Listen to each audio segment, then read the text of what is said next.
नमस्कार, अभिवादन स्वीकार कीजिए। आप टेलीविजन न्यूज का एक्सप्लेनर देखना शुरू कर चुके हैं और आपके साथ मैं हूं शबाब।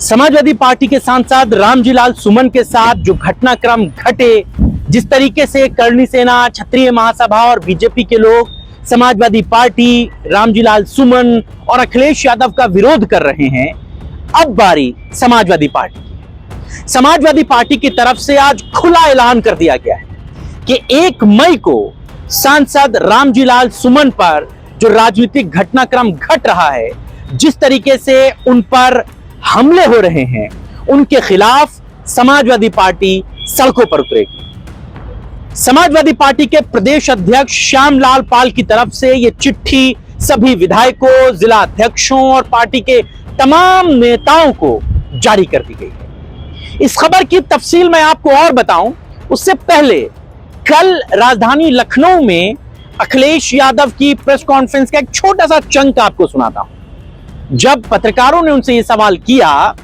कि लगातार रामजी लाल सुमन पर इस तरीके के हमले हो रहे हैं, क्योंकि बुलंदशहर में जब वो जा रहे थे रामजी लाल सुमन आगरा से बुलंदशहर, तो अलीगढ़ के पास में उनकी गाड़ी पर किस तरह से हमले हुए, क्षत्रिय महासभा, करणी सेना, तमाम लोगों ने इसका क्रेडिट लिया।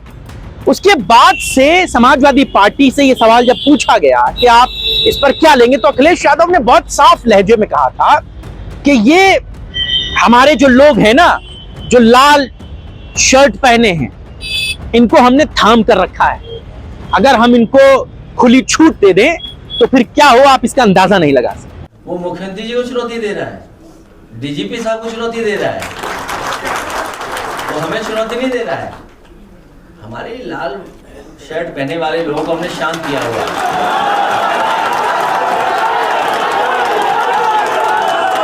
ये चुनौती हम लोगों को नहीं दे रहे हैं।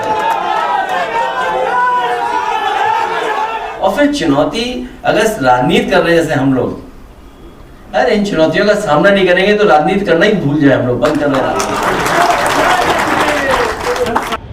ये बात अखिलेश यादव ने एक ऐलान के तौर पर की थी कि करणी सेना, क्षत्रिय महासभा और बीजेपी को अब उनकी ही भाषा में जवाब दिया जाएगा। असल में जिस तरीके से करणी सेना की तरफ से या क्षत्रिय महासभा की तरफ से अखिलेश यादव, रामजी लाल सुमन का विरोध हो रहा है, जिस तरीके से आपने देखा कि रामजी लाल सुमन ने जब बयान दिया राज्यसभा में, उसके बाद उनके घर पर करणी सेना के लोग पहुंच गए, उनका घर गिराने की कोशिश की, जेसीबी, बुलडोजर लेकर पहुंच गए थे।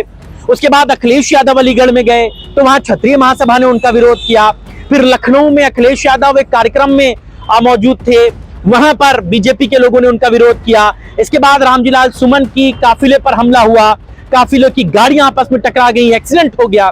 बावजूद इसके, इन तमाम राजनीतिक घटनाक्रमों के बावजूद जो एक्शन होना चाहिए था जिम्मेदारों पर, आरोपियों पर, गुनहगारों पर, वो एक्शन नहीं हो पा रहा। लोग पकड़े जा रहे थे। रामजी लाल सुमन के मामले में 7 लोगों को पुलिस ने गिरफ्तार किया, लेकिन बहुत मामूली धाराओं में 151 में उनका मुकदमा उन पर दर्ज हुआ। वो जैसे ही एसडीएम कोर्ट पहुंचे, उनकी जमानत हो गई, चुटकियों में उनकी जमानत हो गई। इस बात से समाजवादी पार्टी बहुत आहत है, रामजी लाल सुमन बहुत आहत है और अखिलेश यादव ने अब यह फुल प्रूफ प्लान तैयार कर लिया है। बताया यह जा रहा है कि इस पूरी रणनीति के पीछे अखिलेश यादव के साथ शिवपाल यादव भी इस पूरी रणनीति का हिस्सा है। शिवपाल यादव, जो करणी सेना वाला हाल घटा वहां पर, जिस तरीके से पूरे हाल वहां पे बने अखिलेश यादव के साथ और रामजी लाल सुमन के साथ, उस समय शिवपाल यादव ने यह बात कही थी कि अभी शांत रहिए, अपने कार्यकर्ताओं को इस बात की नसीहत दी थी।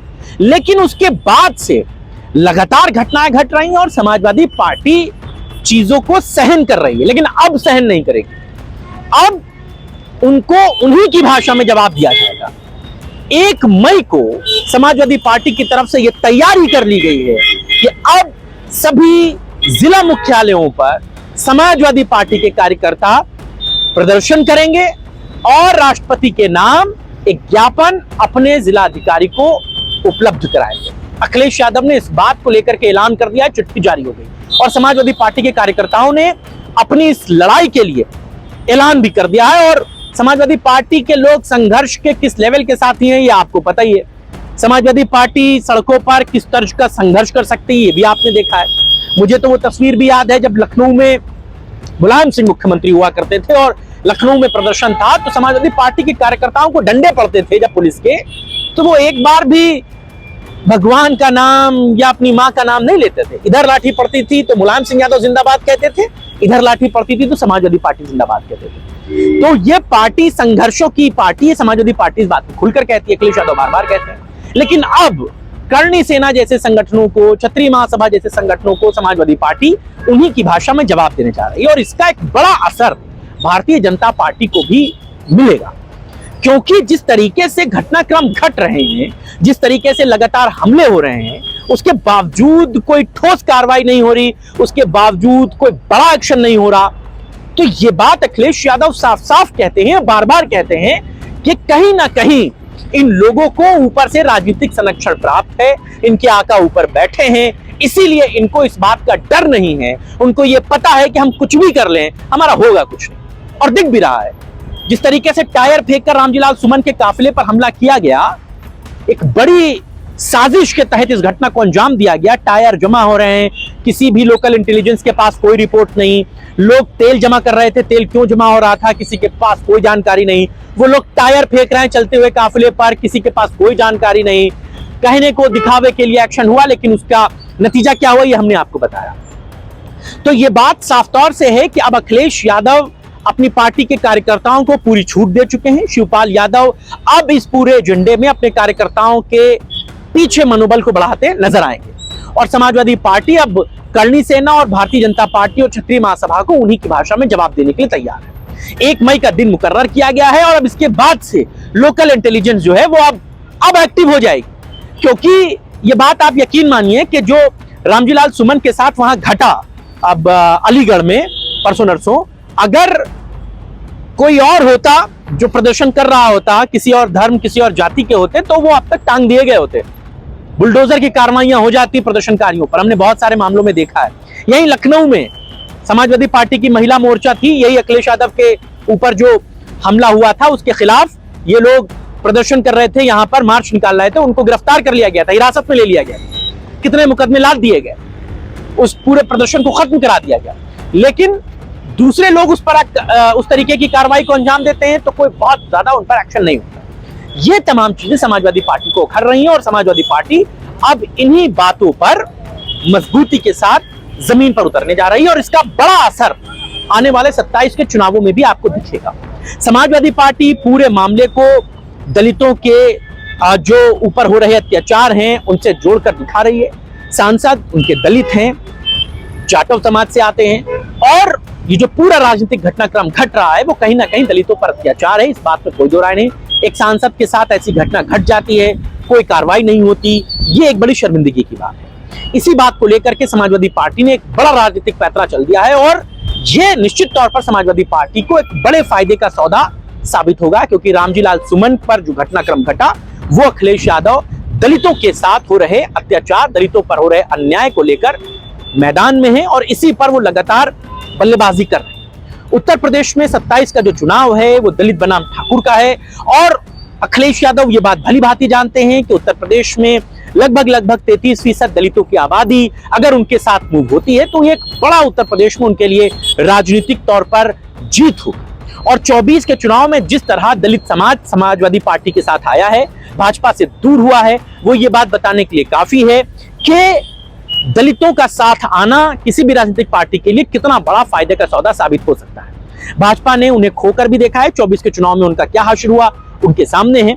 27 के लिए यही रणनीति है कि कैसे इस दलित समाज को अपने साथ जोड़कर रखा जाए और अखिलेश यादव इस पर लगातार काम कर रहे हैं। हालांकि इस तमाम राजनीतिक दांवपेच के बीच मायावती भी लगातार परेशान है, लगातार एक्टिव है। परेशान क्यों है? क्योंकि दलित समाज जो कभी उनका कोर वोटर हुआ करता था, उत्तर प्रदेश ने देश में वो दलितों की सबसे बड़ी नेता थी, लेकिन धीरे धीरे जिस तरीके से उनका राजनीतिक रसूख, उनका राजनीतिक दबाव कम हुआ और दलित समाज उनसे छिटका है, वो पहले भाजपा की तरफ गया तो उसकी सरकार बना दी, कभी मायावती के साथ था तो मायावती की सरकार बना दी, अब वो दलित समाज समाजवादी पार्टी के साथ आ रहा है और इस बात से मायावती चिंतित है।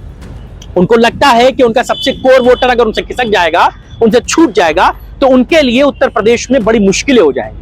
वैसे ही बहुजन समाज पार्टी राजनीतिक हाशिए पर है, बहुत संघर्ष कर रही है, मायावती लगातार उठकर खड़े होने की कोशिशें कर रही है, लेकिन नतीजा कुछ नहीं आ रहा है। अब अगर सारा दलित वोट बैंक समाजवादी पार्टी या भारतीय जनता पार्टी की तरफ शिफ्ट हो गया तो मायावती के लिए और मुश्किलें हो जाएंगी। तो ऐसे में उनकी परेशानी है, लगातार वो ट्वीट कर रही हैं, अपने कार्यकर्ताओं को जगा रही हैं, उनको ये समझा रही हैं कि ये छलावा है, ध्यान रखो, ऐसा वैसा तमाम बातें। लेकिन समाजवादी पार्टी जिस पीडीए के फॉर्मूले पर चल रही है उसको ये बात पता है कि पिछड़े दलित और अल्पसंख्यकों के सहारे वो उत्तर प्रदेश में बड़ी लड़ाई लड़ सकती है और 27 में इस बड़ी लड़ाई में उसे जीत भी हासिल हो सकती है। तो 1 तारीख 1 मई सभी जिला मुख्यालयों पर समाजवादी पार्टी की तरफ से प्रदर्शन किया जाएगा और जिलाधिकारी के माध्यम से जो अपना पत्र है वो सौंपा जाएगा राष्ट्रपति के नाम रामजी लाल सुमन पर जो हमले हो रहे हैं उनके खिलाफ एक्शन को लेकर के। तो आपको क्या लगता है कि इस पूरे राजनीतिक घटनाक्रम से, समाजवादी पार्टी के इस मूवमेंट से, 1 तारीख को होने वाले प्रदर्शन से समाजवादी पार्टी को कितना फायदा होगा, या समाजवादी पार्टी इससे कितना मजबूत होगी, या इससे समाजवादी पार्टी के इस फैसले से भारतीय जनता पार्टी को कितना डेंट लगेगा, कैसे वो चीजों को बना पाएगी? इन तमाम बातों पर आपके क्या राजनीतिक विचार हमें जरूर बताइएगा। आपकी राय का हमें इंतजार रहेगा। आज की चर्चा में बस इतना है। नमस्कार।